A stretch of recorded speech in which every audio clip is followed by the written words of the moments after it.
What is going on, everybody? My name is Conor and Lorraine. Welcome back to another week of the Heroes for Hire podcast. We are back again talking all the week's movie news, entertainment news, and just generally having a bit of a chit chat about everything to do with film for the first half of the episode.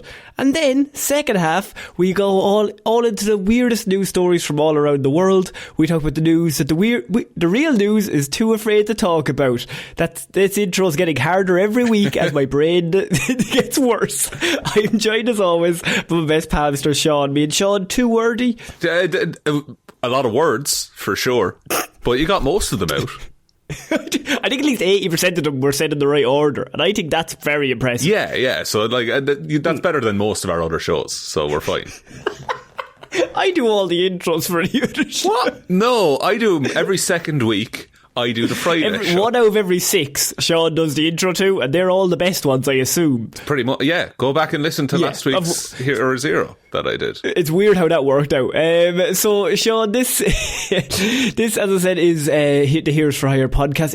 It's a place where you can come, you get all your week's movie news, all the week's weird news, all in one easy to find place, because there's a timestamp down below. There is, and I've never forgotten it. That Shaun has only forgotten once out of I don't know how many weeks now. But I remembered after. Remember 3 days later. But so if you're here for weird news, just click on that. It'll take you straight there. Normally about 40 minutes in. If you're here for the whole episode, welcome. We're glad to have you here. If it's your first episode, Thanks. You don't have to do anything. Shaun, stop looking at me weird. It's a different energy than usual. It's a weird energy. I'm not sure. I had a vit hit. Oh, okay, that'll do it. A vitamin hit, if you will. There's no like sugar or energy in them, but it's just like it's kind of a different. Which one was it? It was it's the Perform one. Oh no, which colour is that? The yellow? Oh, I'm a pink hit man myself. I would be myself. They only had the yellow and the green, and I was like, well, so I only want a detox. There's a lot of ginseng in the yellow one, you know. If it's your first episode, you don't have to do anything. Jesus, thank God after this intro. But if it's your second or above, well, technically you also don't have to do anything, but we really appreciate 5 stars, a like, a follow, a share. It's just some way to kind of show your support. We have a Patreon that you can support us definitely over there. That keeps the lights on here for the show itself. We do movie reviews every single month, extra movie content, and just like extra episodes basically over there for all of like the exclusive listeners. Yeah, so last month we did Ghost Rider, and we are taking suggestions of what our November movie can be, and we'll pull something out of the hat and review that and have a fun time. Usually it's a bad movie. However, this week, last week, one of our patrons recommended Loaded Weapon, which is now technically in the hat. It's in the hat. You like that. They might never get pulled. Who knows? Might never get pulled. But now at least 1 out of every 20 is good. Because the patrons hate us and choose all the bad films because they want to make us watch them. Yeah. But yeah, if you want to support the show that way, that would be absolutely great. And also we're on Blue Sky now, which is a thing. Yeah, which is like it's Twitter but not full of hate, I believe. As far as I can tell, yes, people have been nice, which is strange. Don't care for that at all. I did a post and no like sex bots came underneath. Well, what's the point, Connor? That's where I meet all my wives. I've got one wife. I've sent them all so much money. Any day now they're going to come around. They're promising me free iPads and shit. It's going to be great. So, Shaun, it's time to get into this week's movie news. And I think where I wanted to start this week was there's an Irish man in a very big movie coming out around this time of year. Right. I don't know if you've heard of Paul Mescal and Gladiator 2. Haven't heard of that. It's brand new. You've never heard of the man Paul Mescal or the movie Gladiator? I've never heard of movies. Well, I'll tell you something. That's going to make this week fucking shit. Oh, this is going to be tough. So, look, Gladiator 2 is coming out. Everyone's very excited. But along with Paul Mescal, there's a little-known actor known as Denzel Washington in that movie. He's one of the biggest actors, though, Connor. Fucking hell. I'm even contrary. I'm going to stop this. It's going to get tiring. This is the worst character. Denzel's in the movie, and while he's doing the press for said Gladiator, he's kind of come out with a bit of a bombshell last week, in which he kind of confirmed that he's going to be in Black Panther 3. What a huge get for Black Panther 3. Firstly, not announced. Never announced Black Panther 3. Don't worry about it. Marvel have not said we're doing it, but Denzel has said that he's in it. And I think if Denzel says it, even if they weren't doing it, now they kind of have to write Black Panther 3. And he couldn't have said, I'm going to be in Blade, you know? See, that I do have news about that, actually. God damn it. But Denzel has confirmed that Ryan Coogler is writing a part for him for Black Panther 3, which, firstly, massive get for Black Panther and Ryan Coogler. Secondly, even funnier if Ryan Coogler only found out about this maybe through the news and was like, oh, fuck. Well, make it on that. Do you think they might have asked them just as a joke? Because they were like, who's the biggest actor we could possibly get for this movie? Someone of Denzel, I suppose. I like to think in every movie production, they're like, in the casting stage, should we ask Denzel? No matter what the role is, no matter what the movie. There's there's a series of actors, I think, who are just so big that you may as well ask them for a laugh and just see what happens. Sure, all they can say is no. Yeah, and if Denzel Washington turns down your movie, you're like, fair enough, he's Denzel Washington. Yeah, fair juice. Yeah.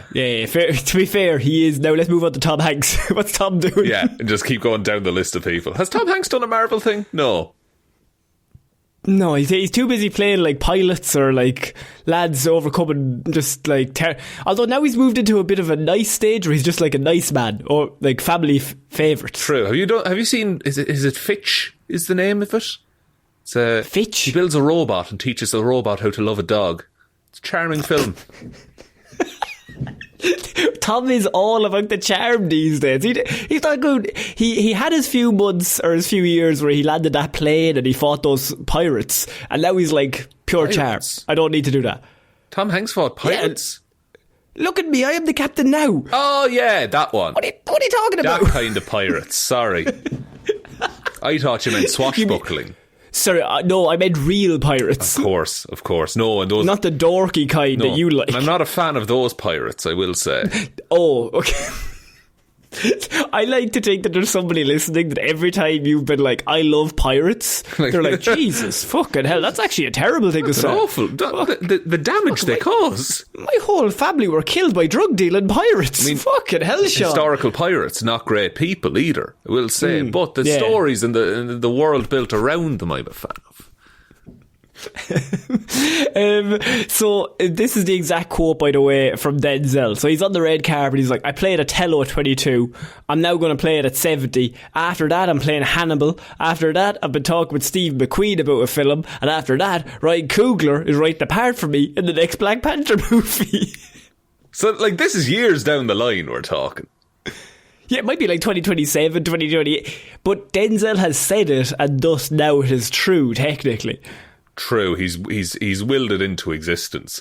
Because if Kevin Feige even thinks about pulling this from the slate, he's getting a call from Denzel you're not going to make a liar of me, are you? Denzel would have been a good Doom.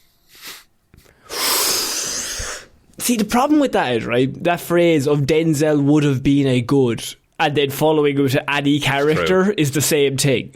True, yeah. Denzel would be a good anything, pretty much. Name a character, he would have been a good them. He's Denzel, he can kind of just do whatever. So, yeah, I do think, though, him as Doom would be chewing scenery. The gravitas that man would bring to the role. And just the low voice, and you're like, oh shit, Doom's going to kill Reed Richards. Yeah, I kind of want him to do it. I actually kind of siding with this guy now. He's pretty cool. I think, by the way, Black Panther 3, Black Panther 2 was a pretty, it was a good movie. I thought it was grand. It had Namor. It was pretty good. Yeah, it had Ironheart, and they all looked like Power Rangers at the end. But it's fine.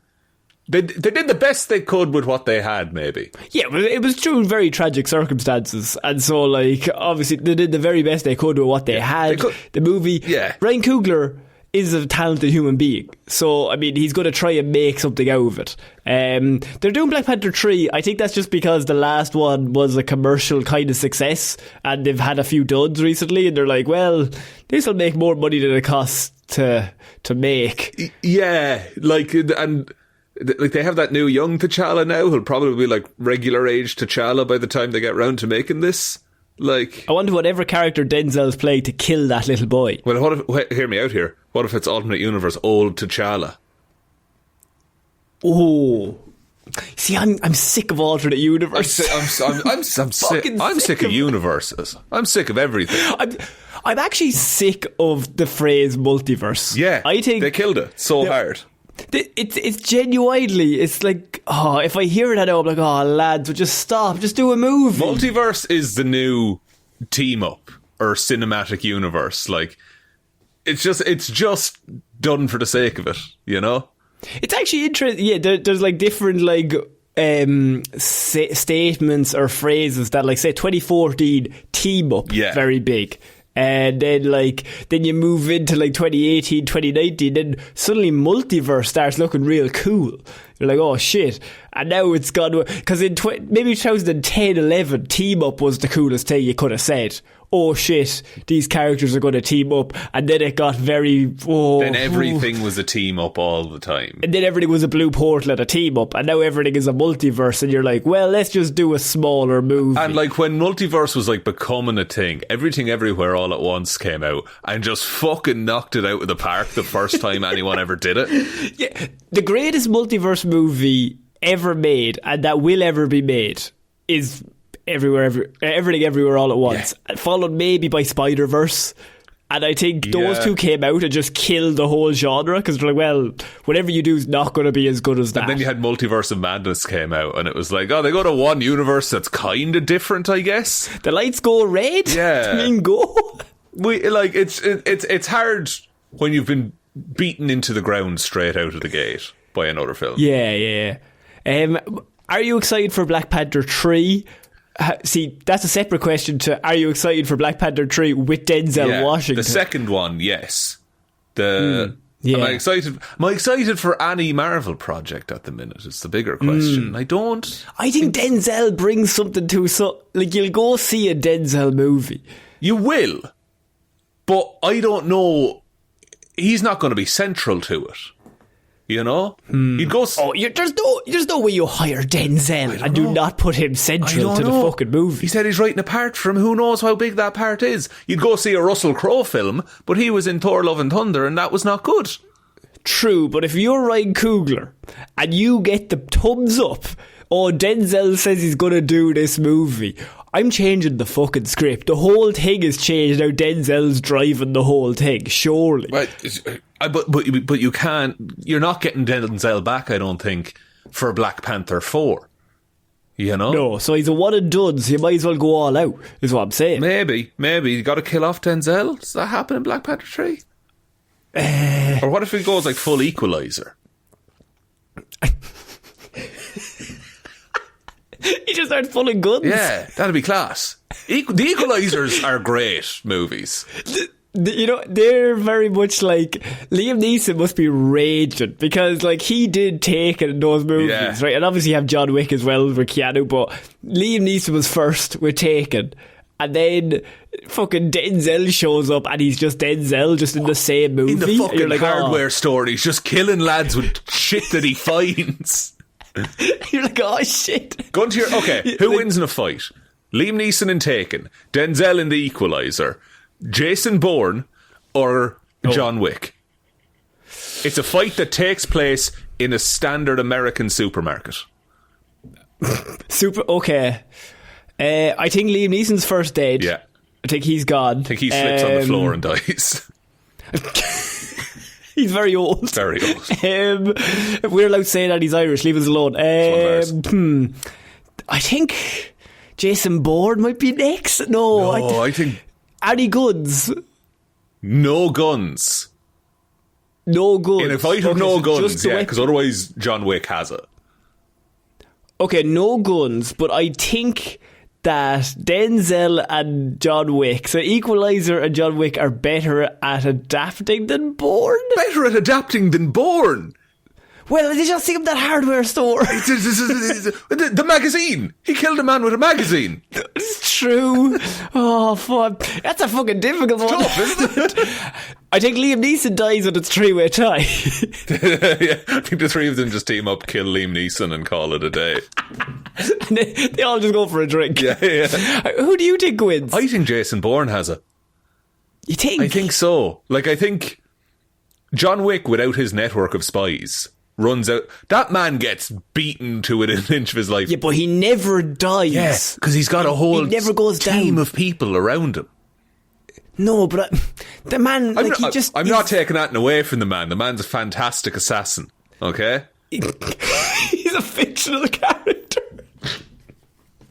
Look, I'm not taking anything away in case he's real and he's listening. Yeah, he gets his feelings hurt. John, I think you're a fantastic spy. No matter what Sean says, I think you're great at your job. I think what happens is John Wick probably kills the Equalizer. And then it comes down to John Wick versus Jason Bourne, and I think Jason Bourne has that. I want people, so Spotify is going to ask you a question at the end of this. I want you to write in your answer or message us on Blue Sky now that we're on it. Yeah. We're still on Twitter as well, you can do it there. But who wins in the fight? And it's definitely not Liam Neeson, so one of the other three. Yeah, either the Equalizer, Jason Bourne, or John Wick. Who wins in a fight? Such a stupid No conversation. guns. No guns. But they have like tubs of milk if they want to beat each other to death with that. Yeah, and they can improvise weapons and stuff like that. Yeah. No hardware. It's not a hardware store, it's just a general supermarket. I will say with an off license, so there is glass bottles at play. Oh, so there is Molotov cocktails if you need it. You went to Molotov, I went to sharpened broken bottles, so we're already thinking. Well, it's tough to fight fire with knives, isn't it? It depends on the knife and depends on the fire. No, it doesn't. I like the idea of like you a firefighter and you show up and you just come in with a knife just cutting through the fire. What if I cut the water pipe on the wall? And then water spills over. It seems like a 1 in a million shot that would ever happen. I'm sorry, have you seen any of these movies? Sorry, yeah, you're right. So, Sean, we're moving on to our next piece of news because otherwise we could probably talk about that fight for like 25 minutes. Yeah, I think we found what our next live stream debate is going to be. Who wins? So, Sean, our next chat is all about Sophie Turner, who has been in talks this week to lead Amazon and Phoebe Waller-Bridge's newest series, Tomb Raider. So they're going to be doing a Tomb Raider series. Phoebe Waller-Bridge is going to be writing it, which is obviously pretty big news. And now Sophie Turner has now been attached to the project to be Lara Croft. Sean, I think this is pretty good news. Yeah, she's British and speaks well and such. Like, and I'm sure she can do all the stunts and all the tomb raiding. Like, yeah, and I mean, I think a Lara Croft series works a lot better as a series rather than a movie. Yeah. Like, I think the best the Lara Croft movies ever got was the first Tomb Raider with Angelina Jolie, and then after that, they just kind of went downhill. That movie in itself is not great, but I was about to say it. But again, that's probably the peak of them, weirdly enough. But I think, yeah, you do it as a series, and you also need the Amazon money, where you can go all out, and you can build tombs, and it can look nice and good.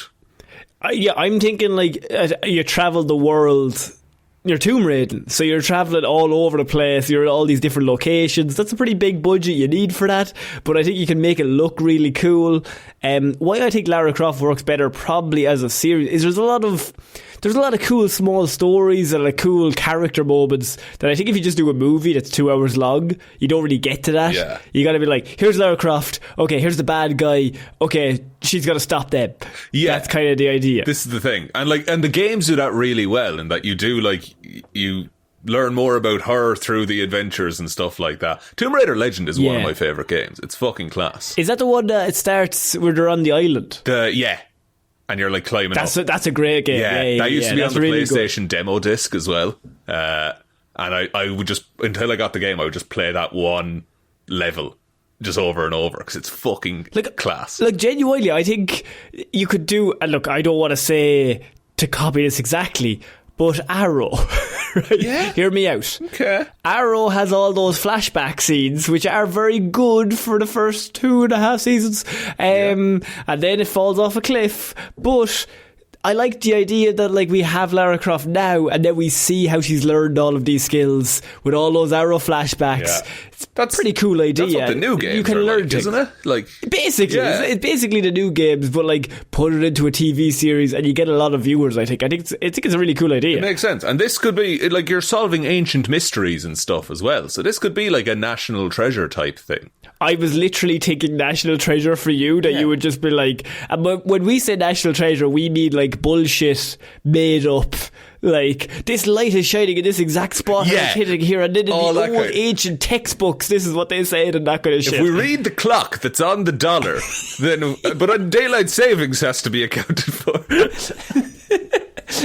And what rhymes with Illuminati? Triangle. Just like really stupid shit that makes no sense, but you need a character that says it with the confidence of Nicolas Cage and National Treasure. And like, I think this could be a good Sophie Turner cast as well, because I think she has the range for that, and she just hasn't been used in that way. Yeah, like, you know, actually, that's a good, because I think she's very good. Yeah, she just hasn't really had the last big thing was it Dark Phoenix? Yeah, I think she kind of struggled, and this is nothing against her at all. I think she's a fantastic assassin. The thing is that I think this happened with Emilia Clarke as well, and a little bit with Kit Harington, is that they were cast because they were really in a really big show when people knew their faces. They weren't cast for what they're able to do as actors. Which they're actually quite good. Did you see the Kit Harington one, Interrogation? Did you see that Netflix show? He's really good in that one episode that he's in. He's fucking class. And I was like, oh, Kit, I didn't know, because I had just heard him say, she's my queen, like, for like a whole 2 seasons. And I was like, Kit, I don't know if you're good or not. And he was in that, and I was like, holy shit, you're really good. Yeah. And I think they all are. And it's just they got burned with it. They were in the greatest show of all time that turned into a terrible show at the end. Yeah, and they kind of carried that. And then like Sophie Turner went off and did like the X-Men's that aren't very good. Like, you know, like so I think casting her as Lara Croft, a character who people know weirdly what Lara Croft looks like and the general vibe, but no one knows shit about the story of Lara Croft really. So it's kind of you have everything going for you with this. Yeah, I think this could be a really good show. Also, Phoebe Waller-Bridge involved. That's always a good sign. Yeah. Let's see what she does. It's Fleabag. Fleabag's great. Yeah, she's pretty good. So let's see what she does. This could be really good. Shaun, we're moving on to our next piece of news that I've thrown in specifically to annoy you. Great stuff. That I enjoy. Shaun, Disney. We know Disney love live action remakes, right? Yeah. Now, this isn't a new one. This is one you already know about. So that's why bring the anger down. Okay. Disney are doing a live action Hercules movie. Yes. You know that. Even though they technically already did one with The Rock in 2014, if anyone remembers. Yeah, and he was magic maybe, or not magic? It was actually done. It was better than you thought it was going to be, because I think they played on the fact that he was like not magic, but everyone thinks he's magic, and he's like, "Look, I just go with the legends." Yeah, so they're redoing it now, but probably following the animated one, like spot on. Oh, it's the complete opposite news, Shaun, because I have Disney rumour has hinted that a live-action Hercules movie will not be copying the original animated movie. However, the upcoming remake will be told from the perspective of Hades. You know, I hate that less. Because interesting. At least it's different, you know. I also love Hades. I think Hades is class. Not played by James Woods anymore, but well, no, you don't want James. No, he's not James. James. Great voice. Oh, a lovely voice. I wouldn't take away from his timbre. I think that's another perspective on a story. It's not just remaking the same thing. Maleficent, if you remember. Yeah, or like Wicked. Wicked's all about another view of a popular story. So you just basically take the bad guy and then be like, okay, you can lead it. And so we don't follow Hercules, we follow Hades as he tries to kill Hercules? Yeah. And do we make Hercules or make Hades sympathetic in this? I see. You said you like this more. I actually think this is worse. Why do you think it's worse? Because I just like it has very heavy Cruella vibes to me, and I don't like that. True, that's a fair point. However, I would argue that Hades as a villain, and in Greek mythology, which you could pull from if you wanted, has more depth than the character named Cruel Devil in the Dog movie ever had. Okay, that's a very good point. I suppose you can run into the problem that Hercules can be quite boring, but also, I mean, just remake the 1997 movie again and just see how that goes, because I think that's quite good. I think, weirdly, I think there's more, like, it would be more interesting if, like, you just took all of the Greek pantheon and made little animated movies about them. Like, you know, like, there's so many stories you can tell. Yeah, there's quite a lot of them. And I think you could, like, they haven't actually cast anyone. There's nothing really going on with this so far in terms of, like, who's doing it and who's going to be cast as Hercules or as Hades. But if Hades is leading it, are we just casting Denzel Washington? Or what's the story? Be pretty good Hades. Be pretty good Hades. Even pretty good as Hades, and you would back him. Yeah. What if they cast The Rock as Hades? The Rock would never do it. After being burned so many times. I think The Rock just... I don't think The Rock would do it, for the sole reason that we do need to talk about The Rock from this week, Sean. If you've seen that clip, that's one of my favourite clips ever. It's hilarious. It reads like a shitpost. So The Rock and Chris Evans, who, by the way, we have to talk about Chris Evans, but the two of them are in the movie Raid 1 that's coming out, and it's very big. They've spent a lot of money on it, and it's not going to make a lot of money back for them. The box office is not looking quite well, but it's basically the same movie that The Rock's done 10 times. Do you remember Red Notice? Why does he just keep putting Red in front of all of his titles? I genuinely thought you misspoke, and it was like Red Notice 2 or something. It's called Red 1? No. Raid 1 and Raid Notice are different movies. Oh, it's about Christmas? Yeah, Raid 1 is about Christmas, but Raid Notice is the one with Ryan Reynolds, The Rock, and Gal Gadot. Don't like this at all. Not a fan of this. But like, you know, that kind of movie. I don't know how to describe it. Yeah. But it's like... It was done in a lot of CGI, but also not CGI, but it's like, it looks like it's written by AI, is what I would say. Yeah, and the whole thing is like bluey grey the whole time. Yeah. Would Raid 1 is coming out, and they are looking like they're going to have one of his worst openings of all time in terms of a movie, because it's just another bit of slop. I'm loving the downfall of The Rock, by the way. It's fantastic. Very interesting. He's definitely going back to wrestling. But because every time he does something bad, he goes back to wrestling, and then because that's where he's quite good. Yeah. And they're like, oh, this is the fucking Rock. And but he's never happy with that. He always wants to be the biggest star in Hollywood.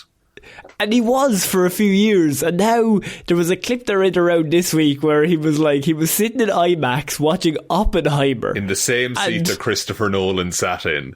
And he, in the interview, completely straight-faced. By the way, a great joke if he wasn't being serious, but he definitely was. Yeah. It's a great bit to be like, I'm the same as Christopher Nolan, but he was believing it, because he was then like, in the same seat. I was sitting there and I was like, man, can you imagine Raid 1 in this kind of environment? Amazing. Like, I understand being proud of the things you're in and trying to sell them, right? But know the limits. It'd be like if Zachary Levi said that about Harold and the Purpled Crayon. Zachary and The Rock have interesting... They're on parallel tracks. The same direction. The Rock just started higher, I think. I think The Rock started much higher. The Rock started at a 10. Zachary was at a 4. But Zachary thought he was a 10. That Creed did. Oh no! And now he's really pivoted. Oh, strong. I have a question for you. Do you think The Rock will pivot? I can see him pivoting. Now he's always been quite supportive of, let's say, not the incumbent president. No, but I don't think he's come out strong either way. No. In terms of what he's going to do. I think he's very cleverly and cowardly keeping quiet on it. Unless I could Google right now, who does The Rock support? Himself. Yeah, probably. But like, could you imagine The Rock having the equivalent fall off that Zachary Levi is currently having? No, see, I don't think that's possible. I genuinely don't think it's possible. I think another couple of big losses, I think he's going fully. No, because he'll go back to wrestling, and he'll take a year or two, and he'll become like the biggest star there, and then go back. In 2024, he kept his politics to himself. Of course he did. Of course he did. I think another 2 cancellations or another 2 flops, and I don't think he will be too quiet. Oh no! Well, this is from Vanity Fair, and I'm only reading a headline.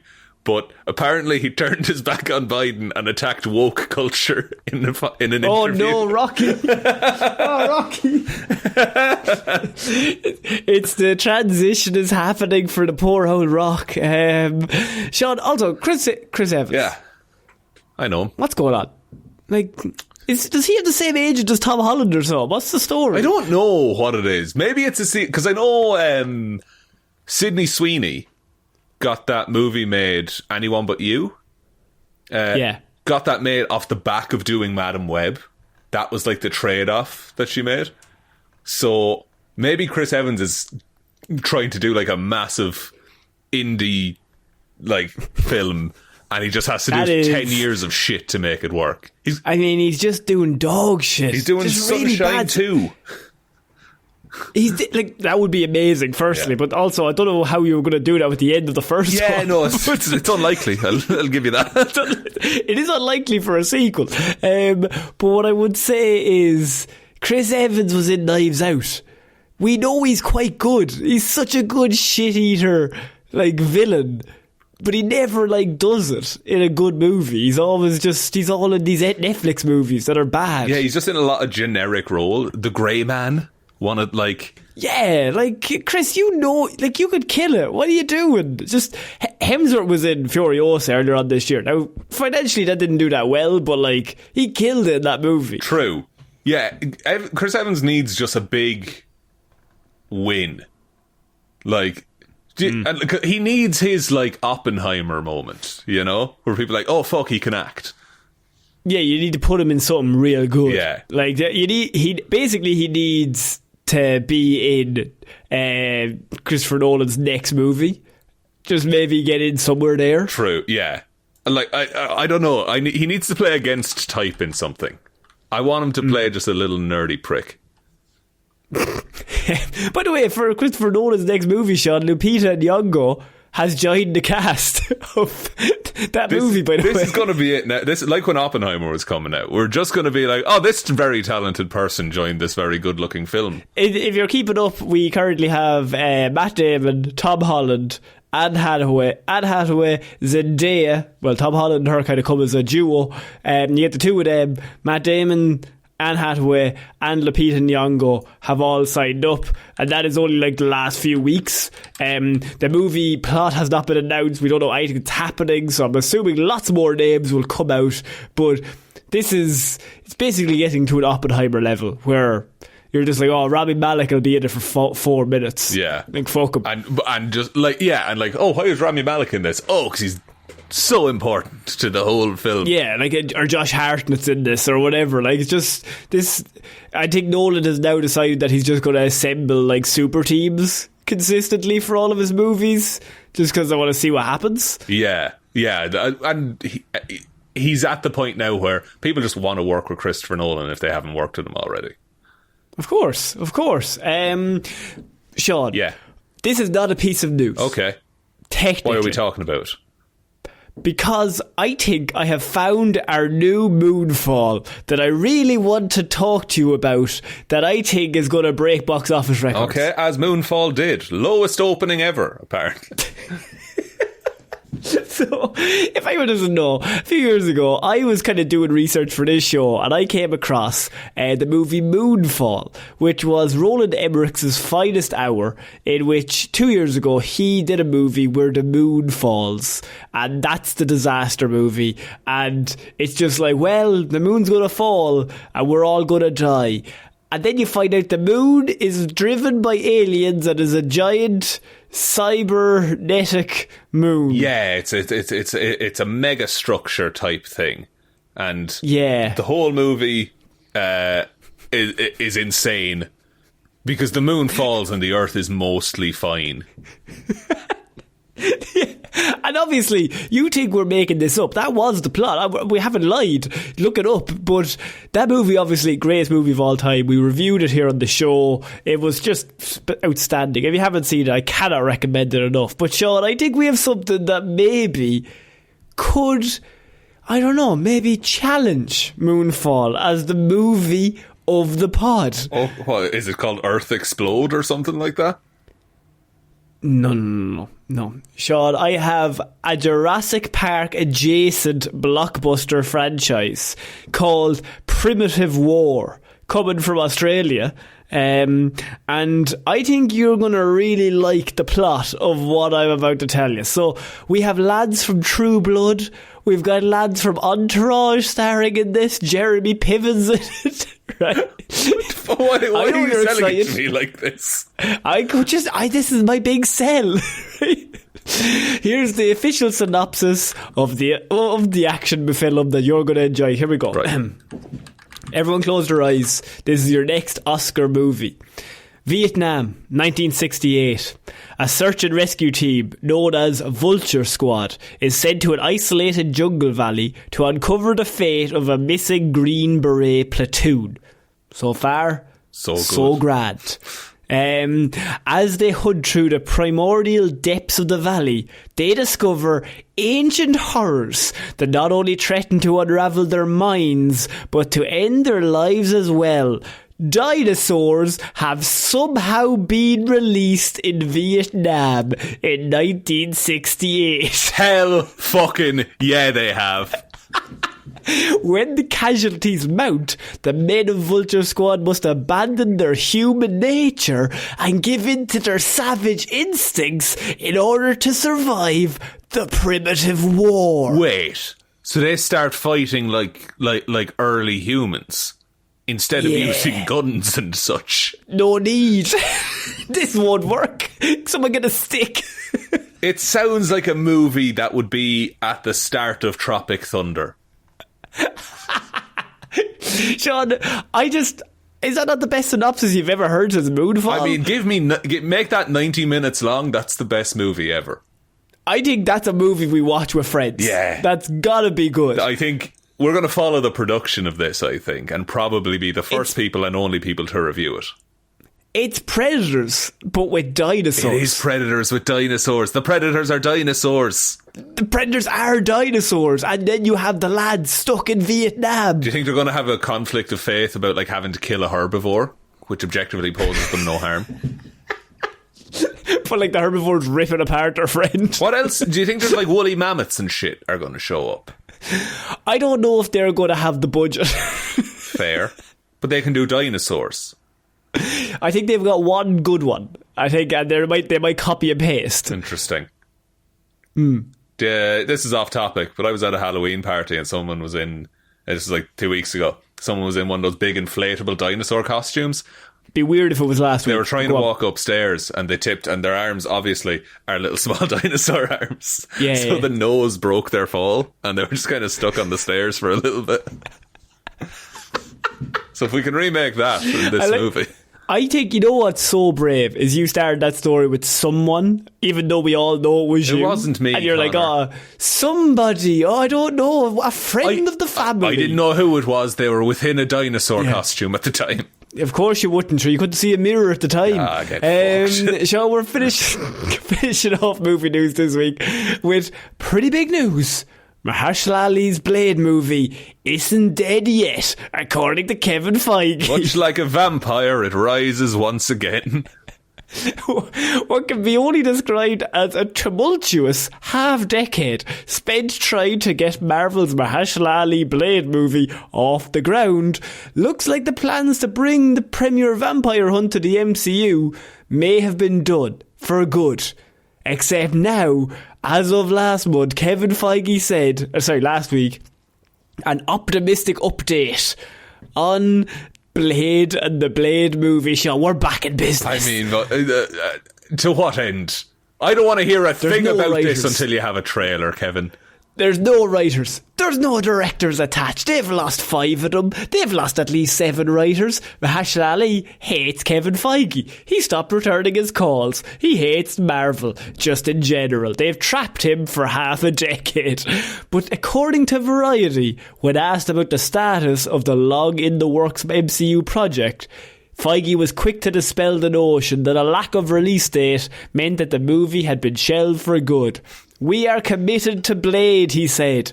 We love the character. We love Mahershala's take on him. And rest assured, whenever we change direction with a project or are still trying to figure out how it fits into our schedule, we let the audience know. That's very vague, Kevin. It is. What that means, though, is that they're just going to do Midnight Suns.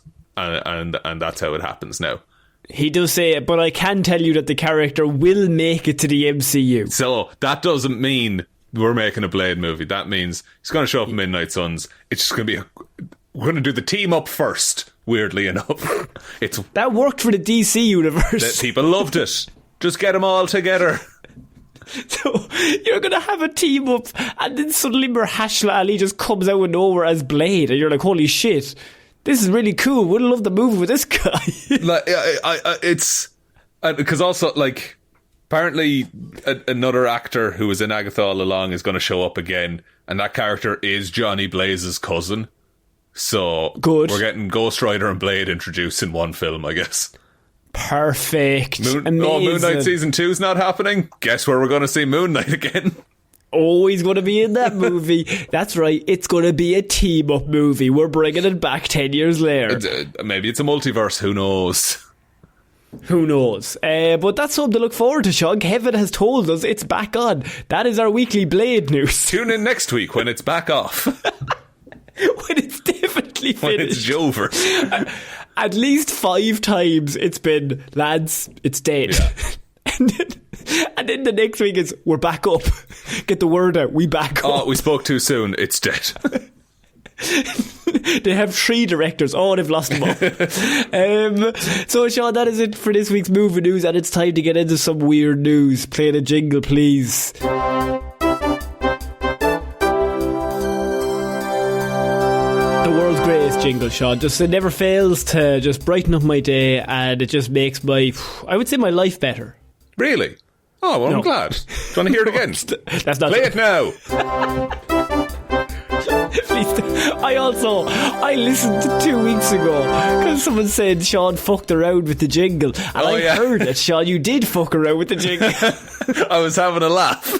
It's not like you to be funny. Fair play to you. That deserves a jingle. I'm God here. Every time.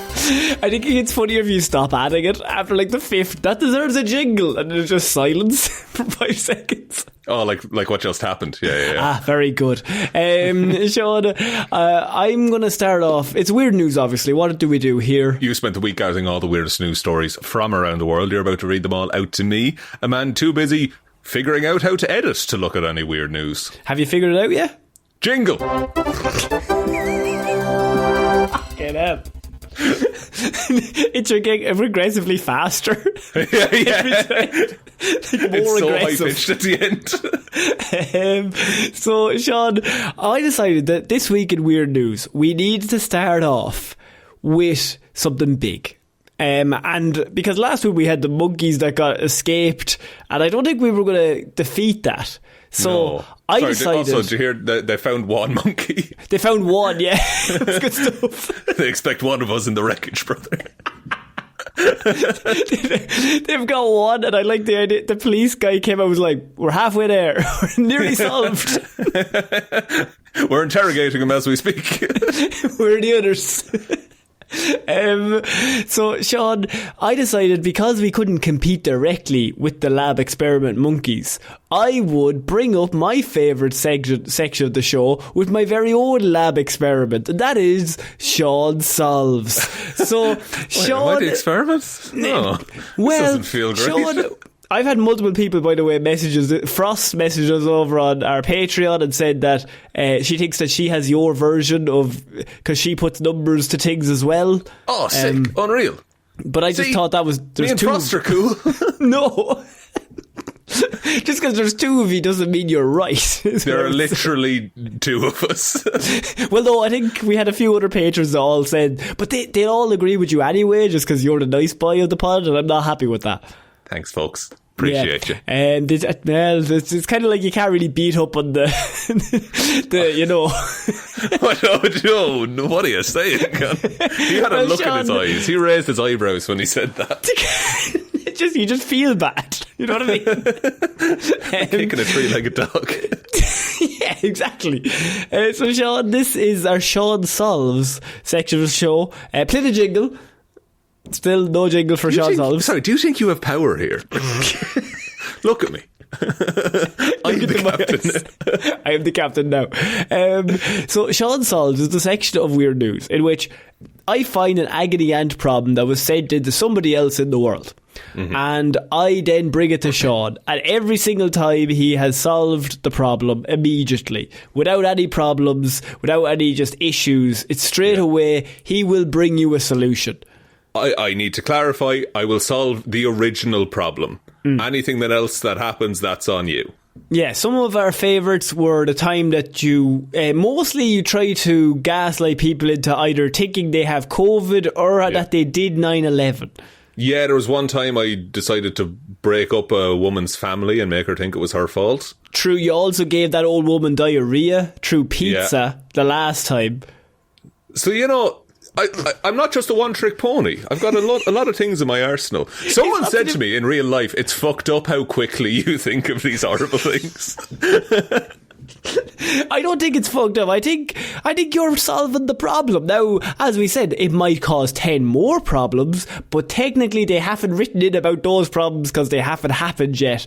They have sent in a problem that they have now, and you have solved that specific problem in the present. In this exact moment, this is the perfect solution. Exactly. So, Shaun, I have bringing a problem to you. It's up to you to solve it. And the question here is the problem, I should say, is I will not watch anything more complicated than a Hallmark movie with my wife, and now she's super mad with me about it. So this person doesn't want to watch anything other than Hallmark movies, or that's the only thing they can watch? Okay. I love my wife, right? She's intelligent and sweet. Also, she's beautiful, inside and out. She teaches high school English and social studies. She loves novels and usually has several on the go at once. However, she cannot follow the plot of a movie to save her life, right? Mm-hmm. Unless it is about a big city lawyer visiting her hometown to shut down the local factory, but instead reconnecting with her high school boyfriend, who is also probably a local baker or mechanic or mayor, she doesn't really keep up with the plot. I've known this about her for years and I've accepted it. I just like sitting around with her, so I'm happy to see people rediscovering the magic of Christmas or in whatever movies that she wants to watch. Okay? Cool. That's wholesome. Cool. When we were dating, we watched The Matrix. The questions she asked afterwards had me wondering about her. Ditto for anything else that we've watched. Even The Usual Suspects, where they lay everything out for you. She didn't get the ending and asked me 19 questions afterwards about who everyone was and why things happened. Okay. We had her sister and brother-in-law over for a couple's night on Friday. We made supper and the plan was to watch a movie. Her sister wanted to watch Shutter Island. I will not spoil it, but the movie has many twists at the end, right? This is true. The ending is awesome, he says. I tried my best to suggest anything else that we could watch, right? The new Laura Dern movie where she bangs the kid from Hunger Games, maybe. They all ganged up on me and said we were watching Shutter Island and telling me to shut up. Fair enough. Okay. Right. My wife proceeded to not understand the ending and consistently asked him a barrage of questions that were not great, he says. Have they tried answering the questions, though? Her sister and her husband were looking at my wife like she was Simple Jack. Oh. I tried my best to cover for her, or telling her I would explain it later. She then got mad at me for not just answering her questions. After they left, she started on me. She said that she hadn't noticed that we always watched a certain kind of movie and that she thought I enjoyed them. I said I did because we got to spend time together and that made me happy. It didn't matter, right? Right, but now they can never do that again. She said that she was not an idiot and that she just didn't concentrate on movies. She recited the plots of several novels to prove her point. I said that I had never commented on her intelligence and that she was much smarter than me most of the time. Just movies. She says I'm a jerk for not watching movies I enjoy with her. So I agreed, and today we watched Memento. Jesus Christ. I think her head almost exploded for not being allowed to ask me any questions. But she must have just been so focused on it, which is heartbreaking. So Shaun, the question he has here is, what do I do moving forward to repair this part of my marriage? I mean, like, I guess you have to start watching films from the begin, like train coming into station, the train go coming from at there. the screen bit. And they usually to build up the media literacy of a film. I like it. Okay, so here's the thing, right? He explains very like he says, like, look, she's a teacher. She teaches English and social studies. She reads way more books than me. She's much smarter than me. She just kind of zones out during movies. But that's just she's relaxing and just like turn my brain off. Everything else I do is hyper focus. I've no issue with that, right? However, when the questions come afterwards, I can see how that wouldn't be a problem for the first few years. But then I think it would be like, look, man, we just watched the same movie. We were sitting here at the same time. I think people like, I will fully zone out and miss half an hour of a movie. I've just seen enough movies that I can fill in most gaps. Like, also, the movies that this person is picking for their wife to watch is like, we've got The Matrix, Shutter Island, Memento. Memento's the best one. It's like, of all the ones you could have picked, I think this is genuine advice I'm going to give, right? Yeah, Tenet. But you two need to start watch Tenet. Oh God! What you need to start watching together is adaptations of novels. Solved. That's an actual solution. That's an actual solution because there's enough of them out there, and like she will understand the story structure, especially if it's one she's read before. She's probably read it multiple times. Yeah, like Dune. That's a bad example. No, let her. Actually, that's a good point. Let her read Dune and then watch Dune. Yeah, it could be a fun little thing you do together. You read a book and then you watch the film about it. And you discuss and compare the differences between them. It's not funny, but that's a good solution. Sorry, you want to blind yourself. No, I think the way to go here is really, I think you need to get more and more complicated movies. And I think you need to just get more and more extreme. So, like, what are we taking? We're taking Tenet was my first thought. If you go Memento, you got to go Tenet. You got to go to the whole Nolan gambit. Like even the Dark Knights, I mean, sure, why not? You got Inception. I think Inception would be excellent.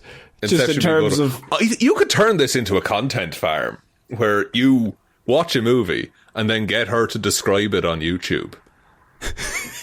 And just to see she won't be happy about it. But. So you're taking advantage of the fact that she zones out. Yeah, and then monetizing it. Monetize your relationship.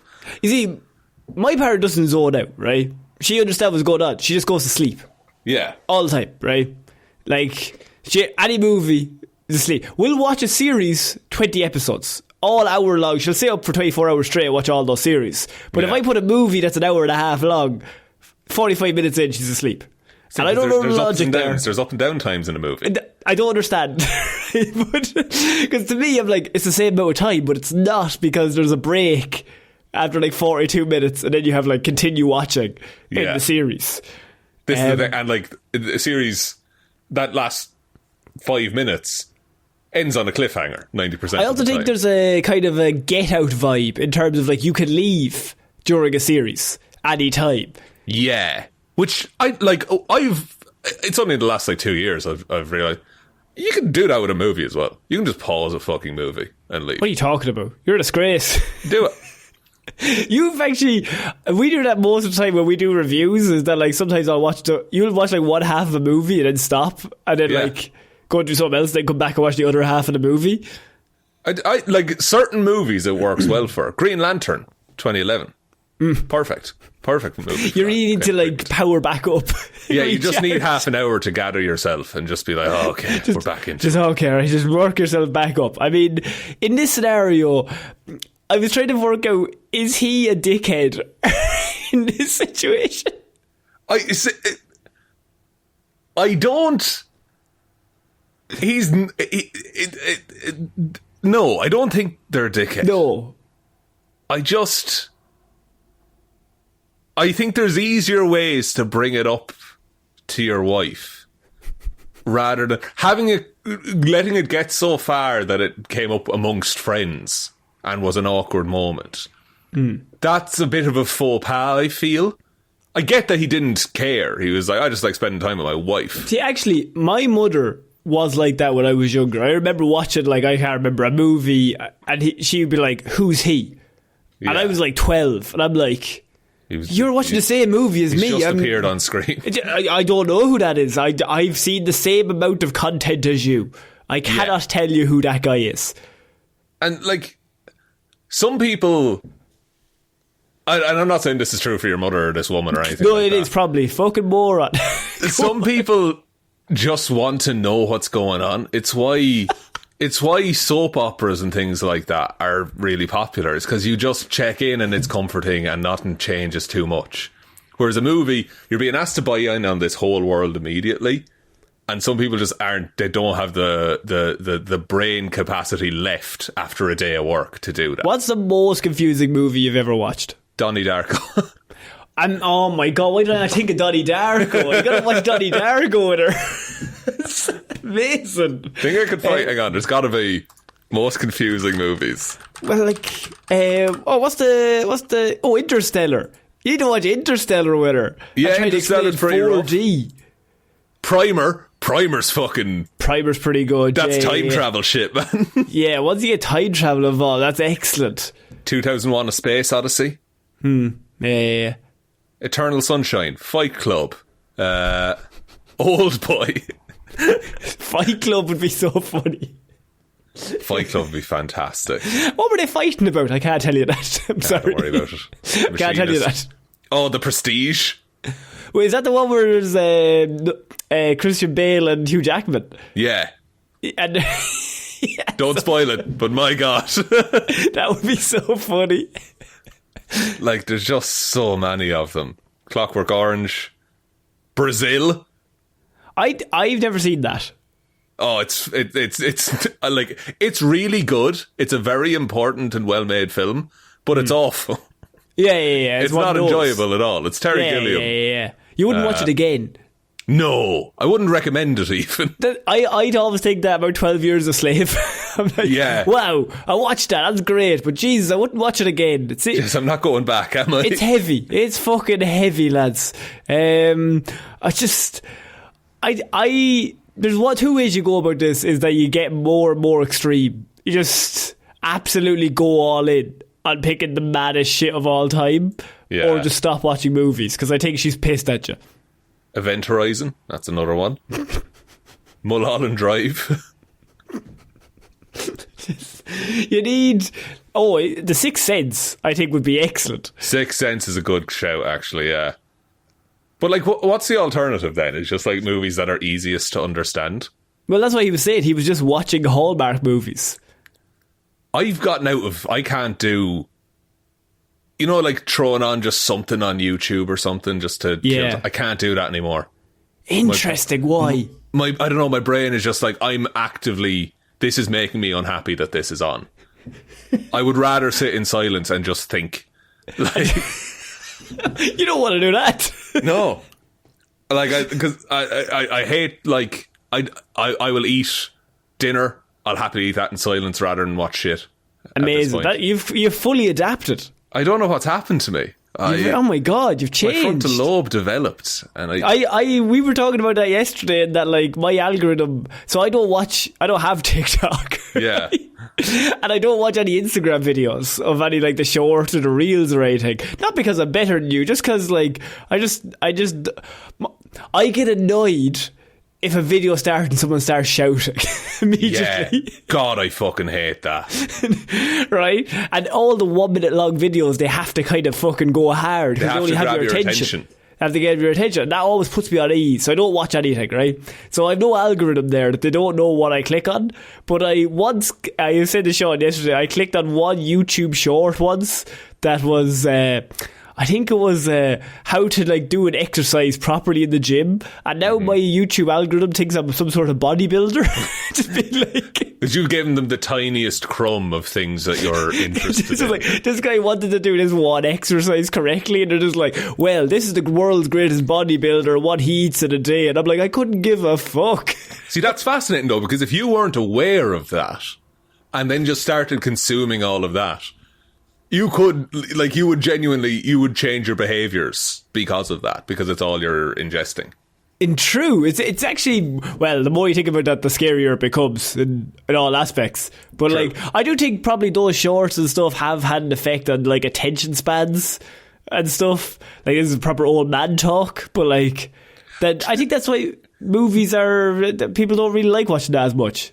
True, yeah, and like, but like also the mental whiplash of, like, scrolling through TikTok is insane, because it'll be like dog video, recipe, politics, fear, you know, like TikTok dance. Like, it's just all of your dopamine receptors are just being fried. Yeah.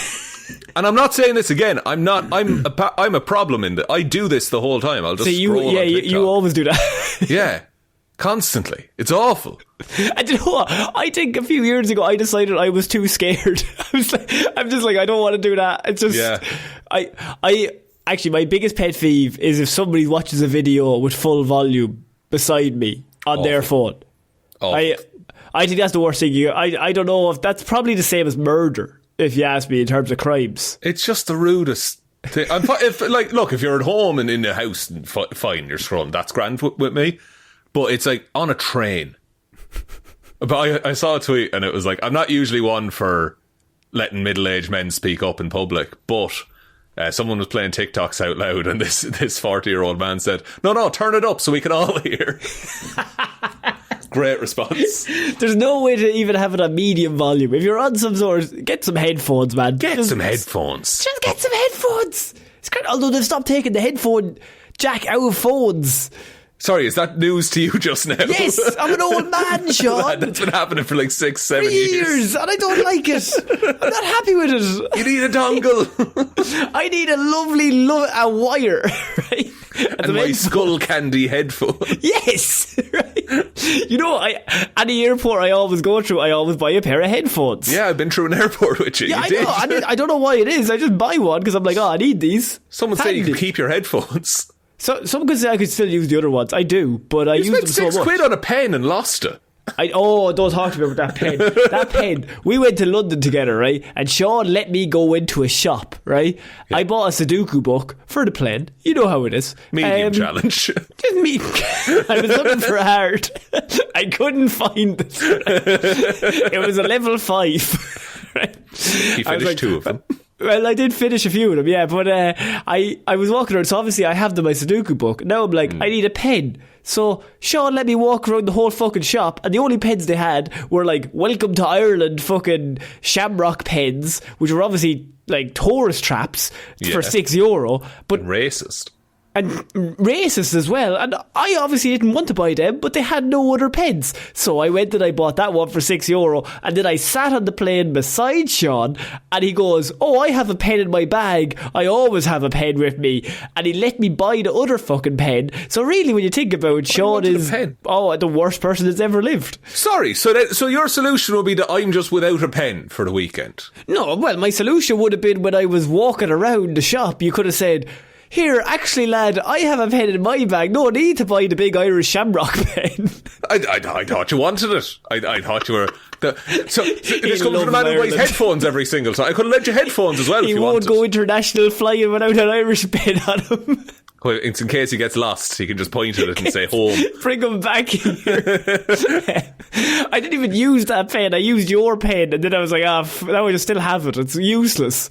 I was buying Rolos at the time. Yeah, fuck's sake. I think someone messaged and tell me who's in the wrong there.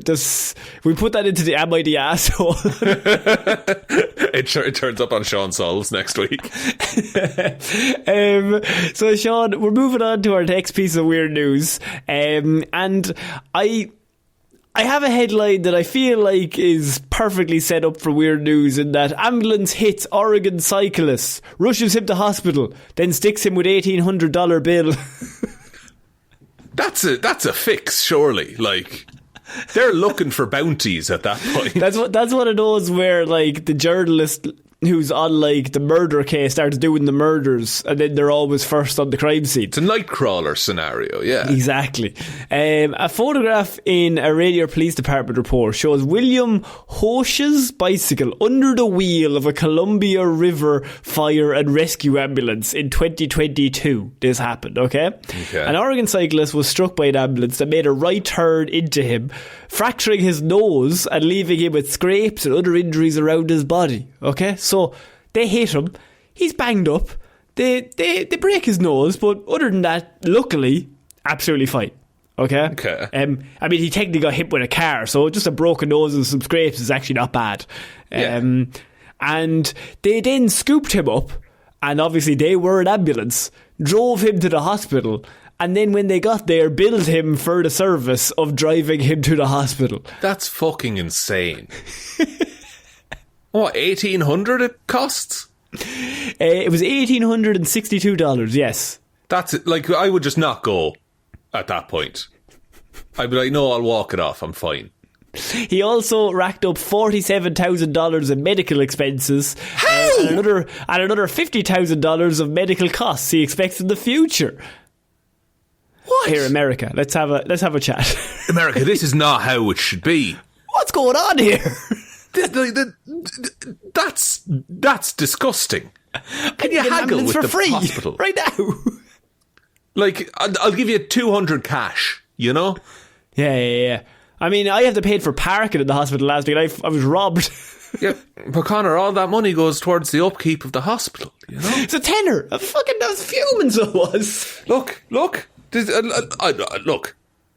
We have our taxes pay for our health. This is a bigger issue than weird news. It seems a bigger issue than this, yeah. Yeah, let's get back on the story. Man got hit by ambulance. But seriously, though, he was 71, and they hit him with an ambulance, and then drove him to hospital and charged him nearly $1,900 for the drive.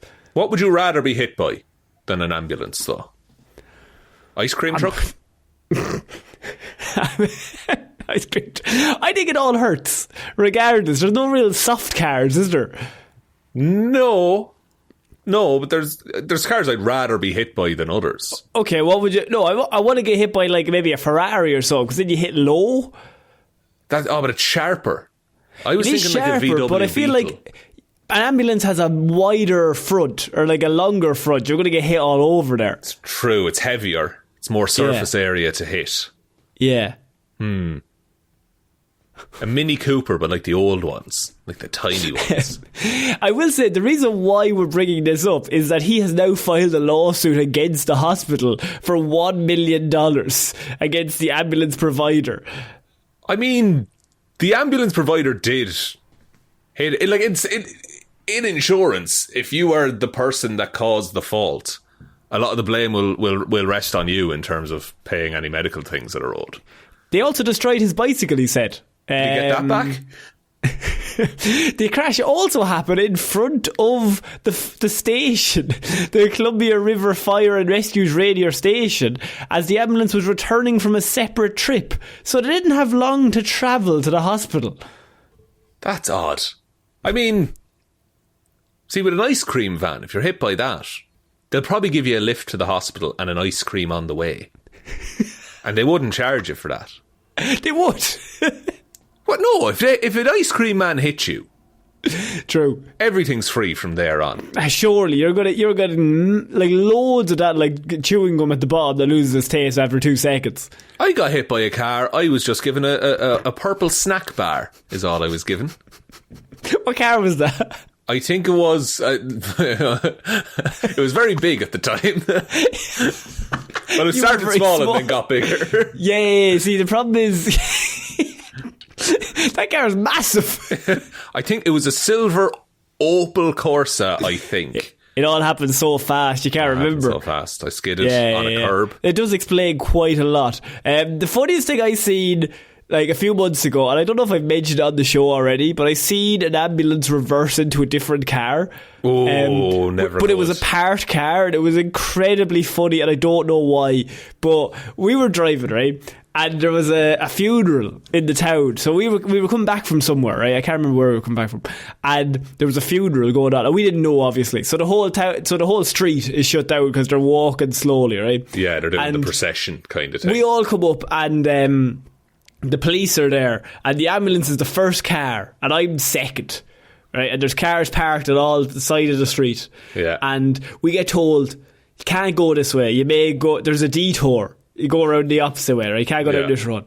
Very Irish. So you may go around. So everyone starts backing up, right? And the ambulance goes to do a 3-point turn and does the first bit and goes like horizontal and then goes to reverse. But before it reverses, there's a big, massive announcement from the ambulance that goes, "Attention, ambulance reversing. Please, pedestrians, watch out," from the car, right? So every time you put it into reverse, clearly this alarm goes off.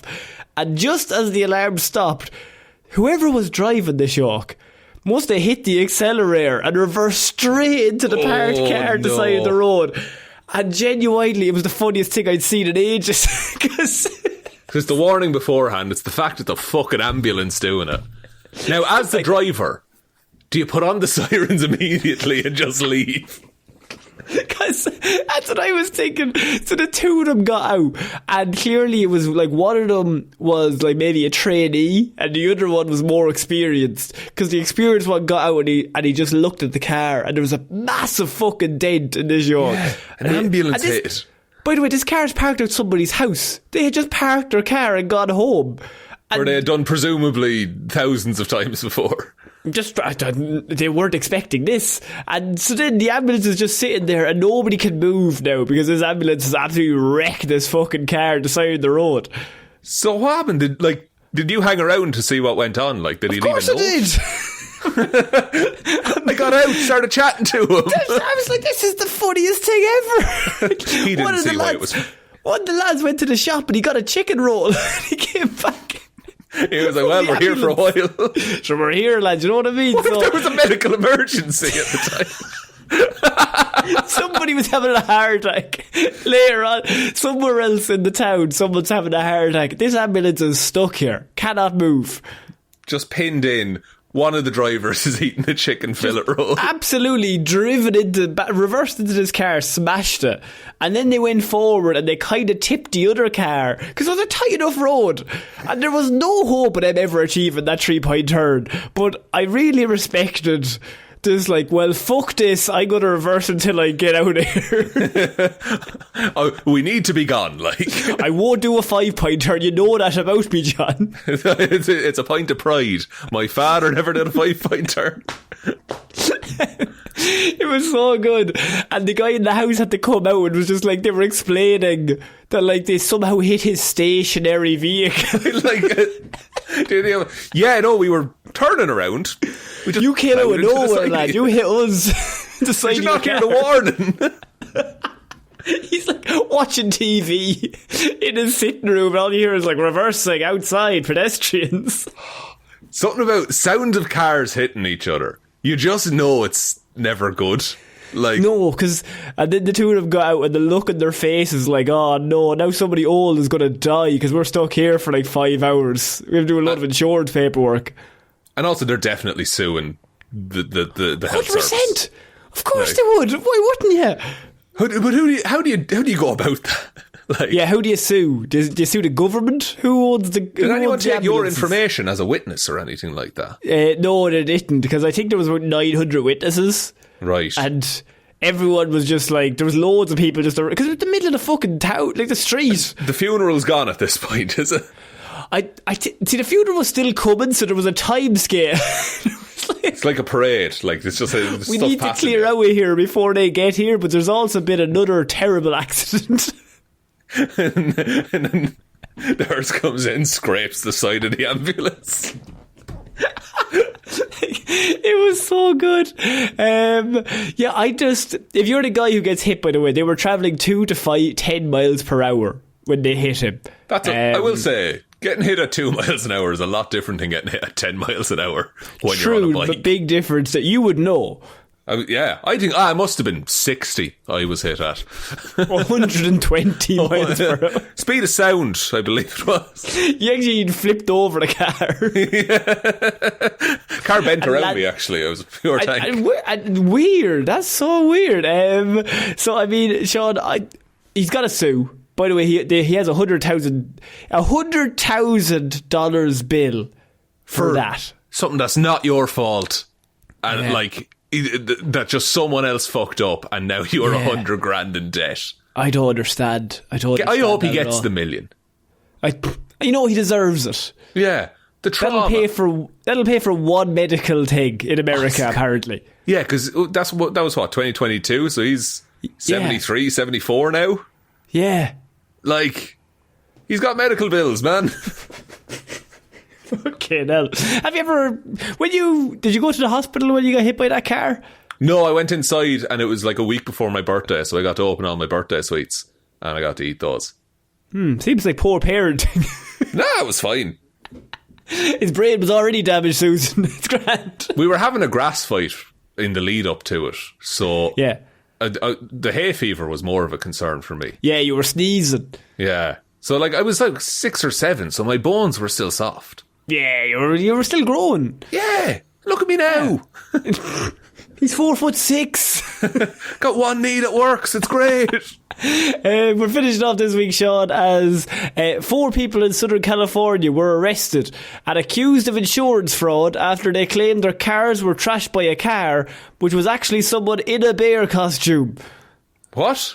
Sorry, their cars were trashed by a bear, which that was actually sense. someone in a bear costume. Leads credence to my theory that bears are just dudes in costumes, so that's pretty good. The so-called bear was claimed to have entered and damaged a 2010 Rolls-Royce on January 8 while it was parked at Lake Arrowhead in San Bernardino Mountains. Video was submitted to the insurance company that alleged to show the animal entering the car. Upon further scrutiny of the video, the investigation determined the bear was actually a person in a bear costume. The group also submitted claims for damage to 2 other cars, again with video and again with someone in a bear suit, apparently. You can only do it at one car max, I would say. Otherwise they really start investigating it. Ruben Tamrazian, Ararat, the Ararat Chirikinian. I'm definitely not producing. That's definitely wrong.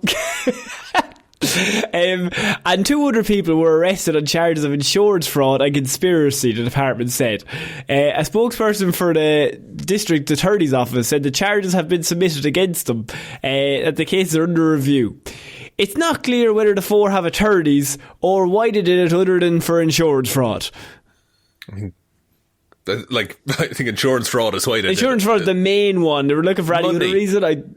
Money, I assume. They were looking for near over $100,000. That seems cheap for bear attack.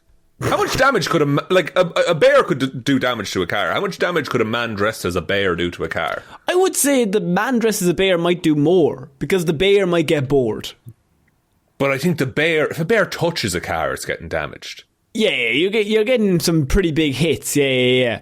Man my size attacking a car, I'll do a couple of dents maybe, but not $100,000. Man, don't put yourself down, lad. You're a fucking unit. You know what I mean? Appreciate it, man.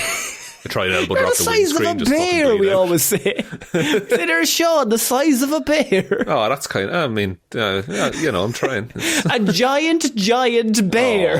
Oh dear. That's getting a bit mean now. Oh, bother. The bear costume with brown fur, a head shaped like a bear's, I assumed. We don't need to tell us that. Paws and a metal hand tools to simulate claw marks was found in the suspect's home. They did the claw mark. Gloves. They definitely got the gloves first and came up with the plan after. Of course. Video of the alleged damage show what appeared to be minor groove marks on seats and the interior that were intended to pass for claw marks. Investigators also showed the videos to a biologist from the California Department of Fish and Wildlife, who we've talked about before, who opined it was clearly a human in a bear suit. That's an expert right there. They wouldn't lie. We'd be fooled. That person, they worked so hard for that degree. That's their only thing that they know. They're looking at like a lamp. They're like, that's not a bear. That's not a fucking bear over there. Pretty good. There are bears at Lake Arrowhead and in the San Bernardino Mountains, which is a forested range about 60 miles northeast of Los Angeles, if you don't know. But they don't wear costumes, said the expert. Oh, shit. Not an expert in comedy, clearly. I mean, it wouldn't kill in the club, but I mean, in a courtroom, that's the best you're getting. I guess. You don't want to be joking in a courtroom, though. You got to take that seriously, Connor. Why are you talking like somebody who's been done for murder or so? Look, we're Lawler and mean. We're mean in the law. The only wild bears in the San Bernardino Mountains or anywhere else in the state are black bears, according to the department. That's where they went wrong. Cowards of bears. You could fight one of them. You'd be grand. You would, and we would say, look at the size of that bear fighting that other black bear, is what we would say. Yeah, and then wait, no, don't be mean to me.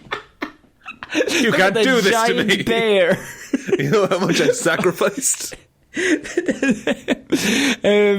Those bears can sometimes be brown, but not always. Jesus Christ! I don't need any more shit bear facts. I love the idea that I love the guys on the stand and they're like, "There's only black bears in that area, but they can sometimes be brown." They are still black bears. Technically, they're black bears, but they can be brown. So technically, it could be a bear, but this is clearly a man. Now, look, I have a few more minutes of comedy if you would like to hear them, Your Honour. Got a tight 5 ready to go. And then, I like how the article just keeps going. We're done. The state once had grizzlies, but they had been hunted to extinction by the 1920s. Connor, my fiance, is ringing me as we speak. I'm going to be honest with you. They had a word count and they just had as many facts about bears as they could get in. That's a 4 p.m. on a Friday kind of report. What are they doing? Who gives a shit about the extinction of them in the 1920s? It's sad, but it happened. Fair play to them, but why? It was over 100 years ago. Oh Christ. I like this idea for an insurance. They were like, what would they believe? Fucking bear. Bear's obviously the easiest way to... it worked for Bigfoot. It worked for us, lads. We've got the claws ready to go, lads. We're claws are ready. We get the suit from Amazon. Sure, we're basically a bear already. Oh, here's Sean Mean. Fuck off. He'll do the fucking job for us. I think that's it for this week's Weird News, Sean. What a week. Would you like me to take us out, Connor? Yeah, sure, why not? Thank you everyone for listening to this episode of the Heroes for Hire podcast. We will be back on Friday with Hero or Zero and next Monday with another episode of the show. Big thank you to everyone over on Patreon, patreon.com/Heroes for Hire podcast. The link to that is in the description. Special shout-outs go to Róisín and Baby Ben Palmer, Joe Burney, Ryan Komatsu, Dozer, Enthusiast Evanson, Saint Waffles, patron saint of the podcast, the ghost of Christmas past, present and future, David Clarke, Shaun Chuck in the Wash and It'll Be Grand Jamieson, Dominic, Anna looks forward to the next Irish animal story, Hjelmroos, Danny McLaughlin, Lordsmish, Michelle Browne, Michaela Doughty, Frost, Ed Ball, Conor and Lorraine would like it to know what number Laika the space dog is. Russ is wondering just how much the clocks going back an hour has affected podcast release schedules. Parfitt. Forgot to upload Hero or Zero last week. Russ had to tell me. For fuck's sake, Sean. Okay, firstly, by the way, Russ, thank you. Secondly, Sean, what the fuck? It happened. What do you mean you forgot? Why would we record it and then just not release it? I thought it was going up. I thought it was scheduled. Classic it wasn't. bear behaviour. Here we go. Here we go as usual. Jackson Brueheim will be attending Sean's upcoming gum eating intervention. Liz had a few too many on St. Paddy's Day and Tipsley subscribed to the Patreon. Ciara Lawler, Judge Leahy, The Amazing World of Kezza, Mikey, Chair's #1 fan, fuck the heckler, Kyle Borowski, Rory, Pete might fuck around and re-expose himself to gamma radiation, Jack Markham, Barrel of Cheese, Johnny Ray, Hunter Harvard, the Texas Ironman, and Donegal George. Thank you all for your support. We really appreciate it. Heading over to patreon.com/Heroes for Hire podcast if you want to support us over there. There is also the merch store, heroesforhire.ie/shop. Twitter is @Heroes for Hire pod, the 4 is the number 4. Facebook is Detective Divilment's discussion group. Instagram is Heroes for Hire podcast. And the best way to ever help out the show is to tell one human being that we exist. Just a one, please. And I think that's about it, Connor. I think so. So I'll be Conor Lawler. I've been Sean Mean. I shall see you all next week, guys. Bye. Bye.